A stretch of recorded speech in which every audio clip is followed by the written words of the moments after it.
সরকারের প্রত্যেক উপদেষ্টার নামে একটা করে কফিন যাবে। এই উপদেষ্টার জন্য যেই কফিন বরাদ্দ থাকবে সেইটার সামনে তার ছবি থাকবে।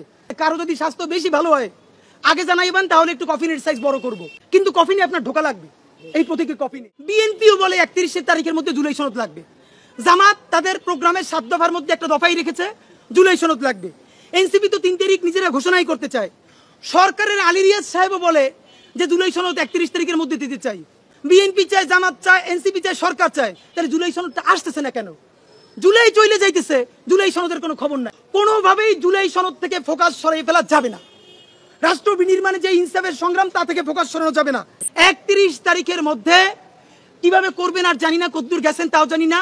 যে কোনো উপায়ে আপনাকে জুলাই সনদ ঘোষণা করতেই হবে। সময় 31 জুলাই, ওই দিন ঘোষণা করলেও হবে না, মিনিমাম তার 2 দিন আগে এটাকে খসড়া ওয়েবসাইটে প্রকাশ করতে হবে। যা ইচ্ছে তাই আবার একটা এই 71-এর বাকশালী সংবিধানের মতো ন্যারেটিভ আপনি আবার প্রকাশ করে দিবেন, সেটা হবে না। মিনিমাম 2 দিন আগে ওয়েবসাইটে প্রকাশ করতে হবে জনতারে দেখার জন্য। 31 জুলাইয়ের মধ্যে জুলাই সনদ ঘোষণা করতে হবে। যদি না পারেন তাহলে আগামী অগস্টের 3 তারিখ, আগেও ঘোষণা করেছিলাম, আজকে আবার মনে করাই দেই, অগস্টের 3 তারিখ মানে 33 জুলাই শাহবাগ থেকে দুপুর 12টায় সচিবালয়ের সর্বাত্মক ঘেরাওয়ের উদ্দেশ্যে আমরা কফিন মার্চ ঘোষণা করেছি। শুধু আপনাদেরকে কফিন মার্চের একটা আইডিয়া বলি। এই কফিন মার্চে বাংলাদেশের অগণিত শহীদ পরিবারের বাবা মা থাকবেন, চোখ হারানো, হাত পা হারানো আমাদের অন্ধপঙ্গু জুলাই যোদ্ধারা থাকবেন, হাজারো ছাত্র জনতা অংশগ্রহণ করবেন। এই সরকারের প্রত্যেক উপদেষ্টার নামে একটা করে কফিন যাবে।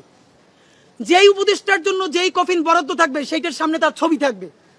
অপশন একটা উপদেষ্টাদের জন্য আছে, কারো যদি স্বাস্থ্য বেশি ভালো হয় আগে জানাইবেন, তাহলে একটু কফিনের সাইজ বড় করব, কিন্তু কফিনে আপনার ঢোকা লাগবে এই প্রতীকের কফিনে।